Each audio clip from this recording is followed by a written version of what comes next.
Okay, everyone. In this chapter, we're going to talk about one of the issues with GTO. Part of the reason I'm going through this is that a lot of the process of turning you into an exploitative machine is going to be realizing that GTO in 6 max no limit hold'em or 9 max no limit hold'em, it's not as good as people make it out to be.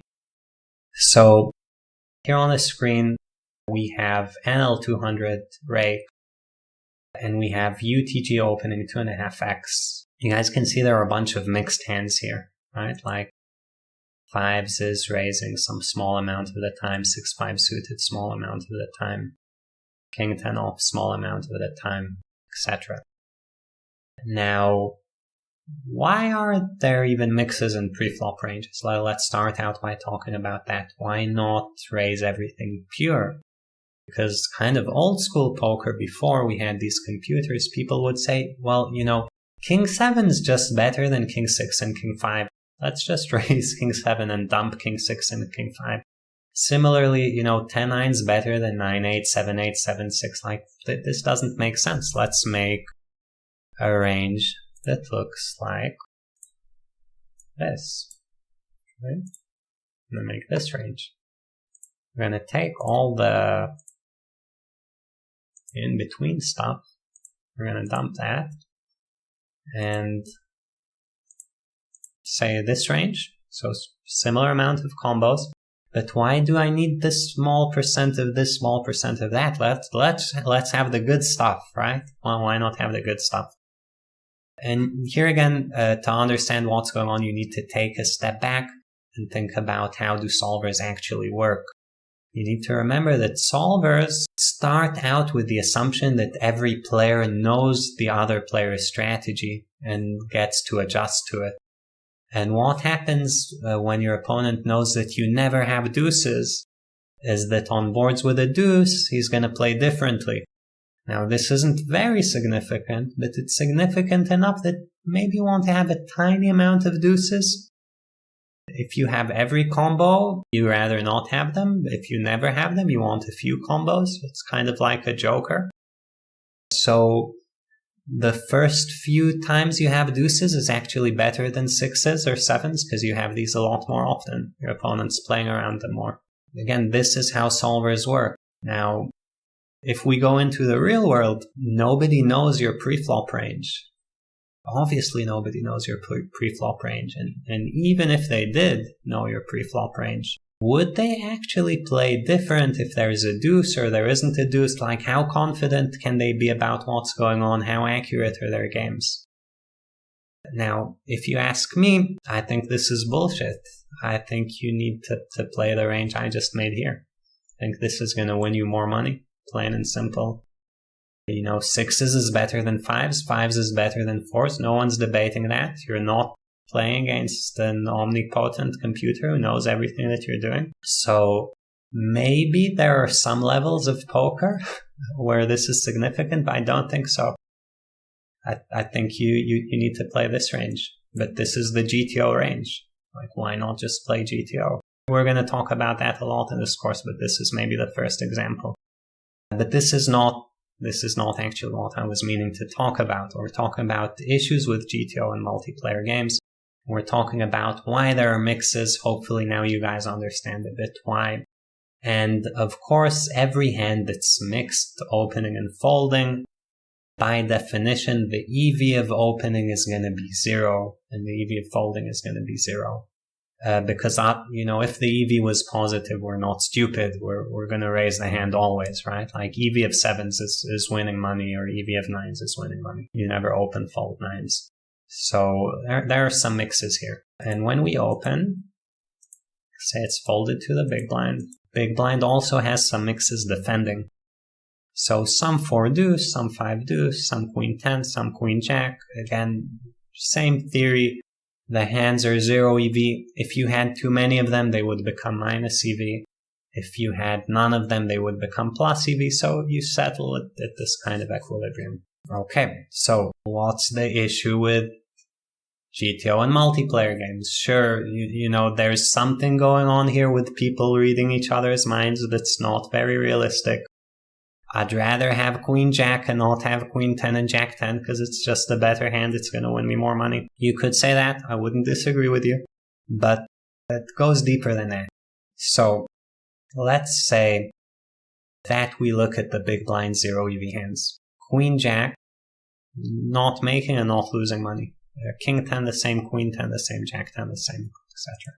Let's actually throw this range into Equilab, and rather than the mixes, we're going to assume that we always play all the mixes because, we're here to play poker. We don't want to be a nit. We want to develop a better image. We think we're better than our opponents. A million reasons you can come up with. Okay, so every mix is in there. And here, rather than calling 20%, we're calling 31%. Huge, huge difference. And if our opponent, the UTG player, is playing GTO, he's not making any adjustments to his strategy. The very base of GTO is that you don't make adjustments to your strategy. Now, all of these hands are 0 EV for us to defend. But what happens to UTG's EV when we defend a 0 EV hand? Now, I want you guys to pause the video and think about this question. UTG and Big Blind. Big Blind has a 0 EV defend. If he over defends, what happens to UTG's EV?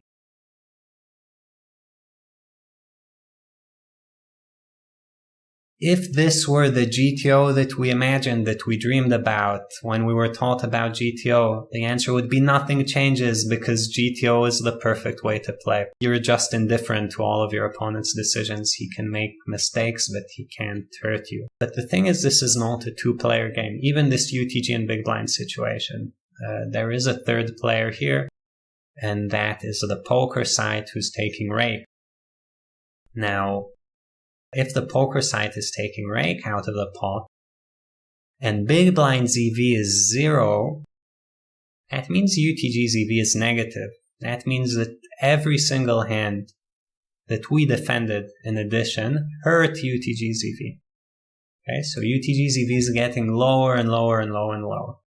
And all of these mixed hands, deuces, threes, 4, 5, 5, 6, 5, sixes, king 7, they're not 0 EV anymore. They are now plain and simple losing money. They're minus EV opens. He shouldn't be making them. Now, this goes against the concept of GTO, because GTO, the entire idea is that you're supposed to be indifferent to all of your opponent's actions. I don't care what he does. I play this. I'm all good. There's nothing you can do about it. But here we can see, our opponent doesn't even need to do anything special. He just needs to be a bit loose, and then this range is no good. It's not that you can exploit and gain EV. We're not even talking about that. Of course, if someone's loose, you can exploit and gain EV. But we're saying you just lose EV. You're just losing, and it's not a small amount of money. Again, depending on the stakes, I think NL200 rake, somewhere around 10 BB per 100. And that's hands that see the flop. So once you've already raised, we're talking more. So some of these opens could be losing quite a lot of money. I don't know, 1 BB per 100, 2 BB per 100, like that. They could be losing you real amounts of money as your opponent defends more than more. I might be exaggerating the math, but that's definitely losing you money. Now, it could get more extreme. You know how some people in cash games, especially in live cash games, they have this philosophy of, I'm going to defend my button. Nobody's stealing my button. Nobody's stealing my straddle. I'm going to defend it. If you have someone like that at the table, you could, of course, play good exploitative poker if you know what you're doing and you know how to adjust to a strategy like that. But let's say you don't. Can you play GTO and would it still work? And the answer is not really. Not really. If he's doing it correctly. And a good example of that is UTG opens. You can see UTG +1 has a bunch of hands that he 3-bets mixed. And he reaches a 7.8% 3-bet range. But were he to 3-bet all these mixes? Like so. Ace 3, Ace 4, Ace 5, King 5, King 6. Throw all of these hands in there. Were he to 3-bet all these hands, we'd get up to a 13% 3-bet range. A lot more than 8%. A lot of our opens would become minus EV. Same reason as before with array, but we can make it even more extreme. If you look at the button's range, button gets to 3-bet wider, right? He gets to go with ace-jack and king-jack and probably some more suited connectors. I'm already making all the frequencies 100 that you guys can see suddenly. Jack 10 and Queen 10 and Queen Jack are in there. So we're making the frequencies higher and higher.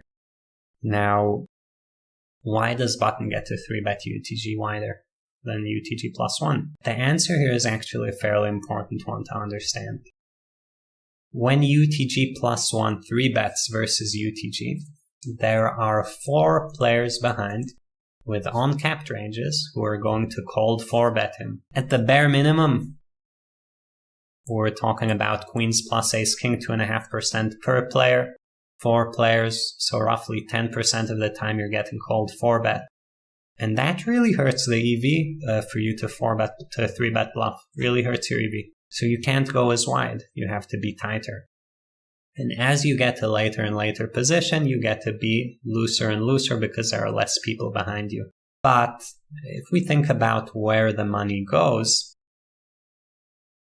say I open UTG and UTG plus 1 is just a loose 3-better. That's good for these guys who are called 4-betting him, but that's not necessarily good for me. That might actually just be plain bad for me. If he makes these loose 3-bets that ignore the fact that he's getting called 4-bet, then the called 4-betting guys win EV, but that doesn't help me. I'm just getting 3-bet by a range that's actually appropriate versus my specific range. So I am, in a word, getting kind of screwed. So I think we've seen a few examples, and a lot of what I'm trying to do here is help you guys to be a bit less attached to GTO. So we're seeing, a few pre-flop examples of where sticking to GTO charts, they're a good baseline. It's important to understand what's going on. And you can learn a lot by studying them. You can learn a ton. But just going copy-paste on GTO charts, you're not only leaving exploitative money at the table, you're just playing, very often in a way that's not very good, right? Like equilibriums work with 2 players. Once you add in the third rake player and then you add in all the multiplayer stuff that's going on, it's not what you call a stable equilibrium. Like people can screw you with no harm to themselves or very little harm to themselves. There's lots of really interesting stuff going on here. But yeah, that's basically the idea I want to get across here. This does go for some post-flop situations. It goes for MTT ICM situations. But yeah, pre-flop GTO is a myth. There is no GTO pre-flop. It's like an invisible agreement. Like if everyone agrees to follow these charts, then these charts are the best way to play. But if they don't, it's not like your EV stays the same. Like in theoretical GTO, your EV might very well just be playing lower and you're just playing in a suboptimal way. And there's nothing special about these charts. Just because they're at an equilibrium doesn't give them any special powers to defend you, right? Like you need to look at reality, look at your opponents, and learn good exploitative pre-flop poker, which we're going to do soon.